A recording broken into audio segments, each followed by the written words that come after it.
I want to do something that I love to do. I want to do something that makes me happy. I just want to do something that I really like. And I went straight into aesthetics, and then I came here to National Laser Institute. I love the program so much. It was the best decision I have ever made. I would never take it back.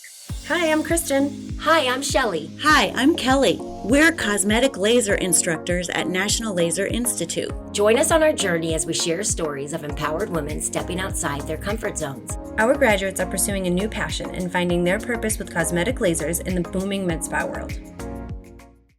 Hi, Kayla. How are Hello. you? How are you, honey? So far, so good. Another day. Yay! Tell us what city and state you're from.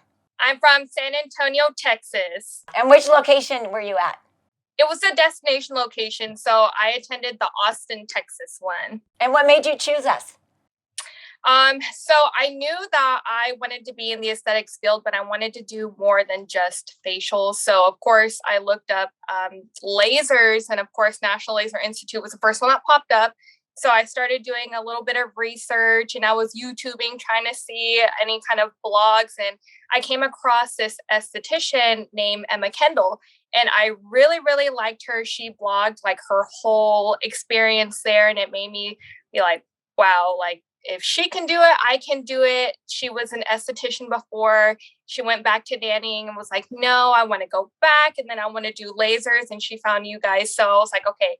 If it wasn't for her, I would not be at National Laser Institute, because she was the first one that popped up, and I just started following her vlog all the way through in her Instagram, and she's really inspiring, and I'm really happy that I made that choice. Oh, That's what awesome. a compliment. Yeah. So great Yeah. for her. What kind of jobs were you doing prior to this?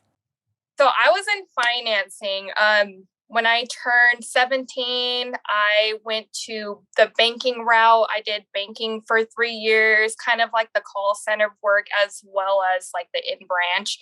After that, I was a mortgage processor right before I decided that I wanted to quit, just because it wasn't fulfilling for me. I just feel like I needed something back, or I wanted to feel like I was making a difference. So I took a leap of faith, and I left that job, and I went straight into aesthetics. And then I came here to National Laser Institute. So Kayla, tell us, how was your overall experience in Austin at the class?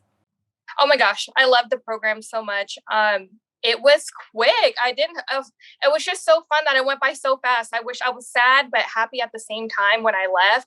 I really love the hands-on lasers. I actually went kind of during my aesthetics program. I actually will graduate next week, my aesthetics program. So it was really hard to come back to aesthetics, just doing our basic facials every day. After I was doing lasers, I was like, oh, I really miss this. I really wish I was doing laser hair removal right now, and I'm over here just doing my facials. But yeah, no, I loved it so much. It was so hard to come back to regular aesthetics school, but I'm super excited to jump right back into it. Good. We're so happy. Great. So cute. So what made you decide to push forward and advance your aesthetic career and go into lasers? I really think it was COVID. I was really stressed out at my previous job that I had right before. I was a mortgage processor working 60 hours a week. A lot of pressure was put on when COVID did happen. So it was almost like I could never catch up with my work. And I'm like, I really don't believe that I was put on this earth to work myself to death for a paycheck for something that I don't even like to do. I'm just doing it to live, to make a living.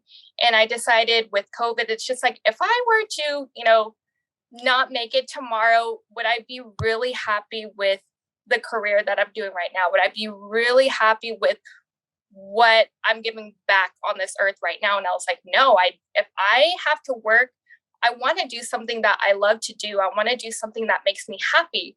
Money wasn't really in consideration for me. I just want to do something that I really like. So that was the big thing. COVID definitely pushed me for sure.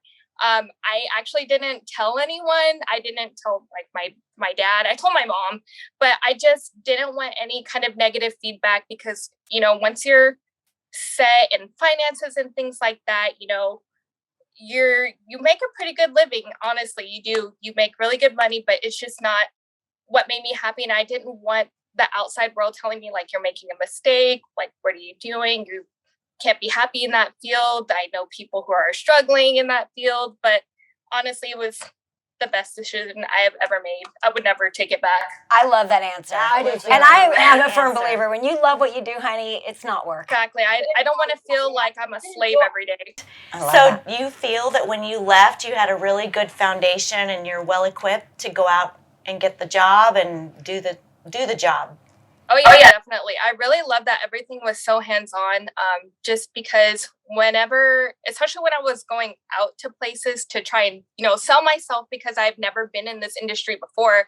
Yes, I have, my aesthetics from school, but it's not like a productive environment that I'm actually working on people. So that's the first thing they asked me about my hands-on experience. So I made sure on my resume, I'm like, I'm going to put NLI at the top right here. So that's the first thing that they see. And honestly, I was like, oh yeah, we were so hands-on. We got to do, the Vela shape. We got to use the candela. We got to use radio frequency. So I think that's what they were really looking for as well, since that was the first thing they asked. And then the other thing was bedside manner. And I know you guys taught us about that as well. So, oh yeah, definitely that. And I think being put into a group of girls that you don't know kind of pushes your personality to come out as well. So that kind of gives you a little boost too. So yeah, I think that it made a great foundation for me. I was not nervous at all. That's awesome. You're going to do so well in this business, Kayla. That's awesome. I'm really excited. So excited for you. What would your dream job be? Honestly, maybe one day I would really like to open my own practice. We'll see how that goes. I know that I really wanted to also maybe have hands-on, maybe in a doctor's office or a plastic surgeon kind of environment, only because I wanted to have those patients that really wanted to change their lives, something that can't be fixed solely through a skincare regimen or anything like that, like the scarring from, trauma, things like that. I want to have that kind of practice, because I feel like if I'm able to help someone, feel beautiful in that way and doing these treatments, then I think I would really feel like I'm at peace in doing what I'm doing. And I feel like that's what I'm supposed to do on this earth, is just to help people. So honestly, any environment would be great, but that was like the top of the list right there. That was the one. Oh my God, you're amazing, honey. You You are amazing. Thank you.